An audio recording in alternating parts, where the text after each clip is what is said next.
Jatam atau Jaringan Advokasi Tambang bersuara keras soal pelaksanaan pemilu baik itu Pilpres, Pilgub maupun pemilihan bupati dan wali kota di Indonesia. Menurut Jatam, pemilu terindikasi sebagai arena pertarungan untuk memenangkan politisi yang pro pertambangan. Berikut informasinya.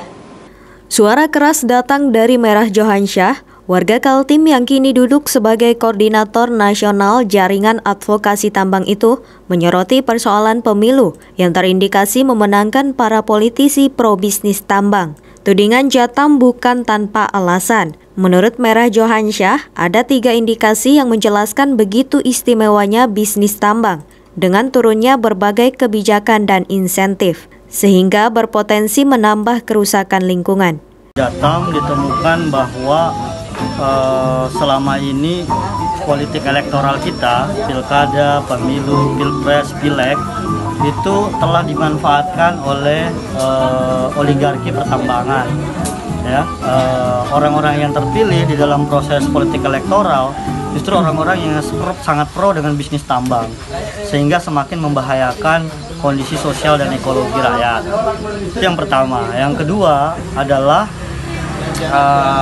hal ini terbukti dengan lahirnya sejumlah regulasi, peraturan, kebijakan yang dikeluarkan oleh parlemen dan pemerintah seperti Undang-Undang Minerba, ya, revisi Undang-Undang Minerba, Undang-Undang Omnibus Law Cipta Kerja, yang justru semakin pro dengan pengusaha gitu, dan meninggalkan komitmen lingkungan hidup kan, dilupain gitu oleh undang-undang ini, dan semakin membahayakan. Itu yang kedua. Yang ketiga adalah bukan cuma itu, di situasi pandemi coronavirus pun bisnis pertambangan itu juga memperoleh manfaat, mendapatkan insentif, kemudahan pajak, ya, pengurangan kewajiban keuangan lewat sejumlah rangkaian pasal-pasal, instrumen-instrumen di dalam undang-undang kan, Undang-Undang Minerba maupun Undang-Undang Omnibus Law.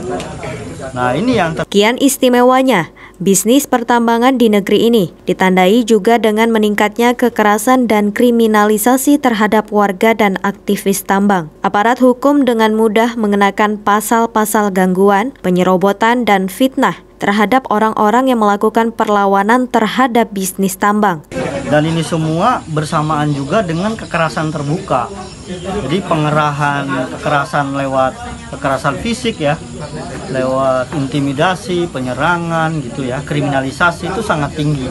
Nah, Jatam merekam bagaimana sebenarnya konflik itu semakin tinggi. Tahun 2020 tadi di catatan Jatam ditemukan 45 konflik pertambangan, ya. Lalu juga kriminalisasi meningkat. Orang-orang yang menolak tambang, yang ngelawan, dikasih label sebagai kriminal, ya, dikenakan sejumlah pasal dengan beragam undang-undang dan pasal-pasal gitu. Nah, itu yang terjadi juga.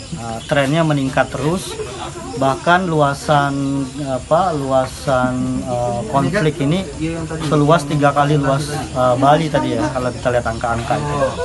Ya, kemudian ada 269 orang di Indonesia yang dikriminalisasi kan, ya. Nah, yang berikutnya juga ancaman lubang tambang. Nah, lubang tambang ini kita udah petakan ada 3092 lubang tambang seluruh Indonesia. Nah, menciptakan banyak korban.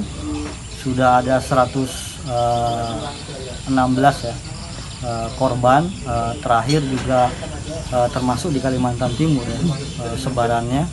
Lalu izin tambang ini juga menyebabkan banyak bencana di Kalimantan Selatan dan sebagainya. Bagaimana dengan di Kaltim sendiri? Merah Johansyah dengan lugas mengatakan semua bermuara dari visi dan misi pimpinan daerah. Jalan di daerah. Nah, Kaltim ini, ya, kita sangat prihatin karena gubernur kita ini memang nggak punya visi tentang lingkungan hidup, ya, Gubernur Isra Nur ini kan. Tim Kaltim TV, Hardin melaporkan. Demikian Kaltim Update edisi kali ini. Informasi lainnya dapat Anda simak melalui situs website kami www.kaltim.tv, channel YouTube dan fanpage Facebook Kaltim TV. Jangan lupa untuk selalu patuhi protokol kesehatan. Saya Rosmi Rahma bersama kerabat kerja yang bertugas pamit undur diri dan sampai jumpa.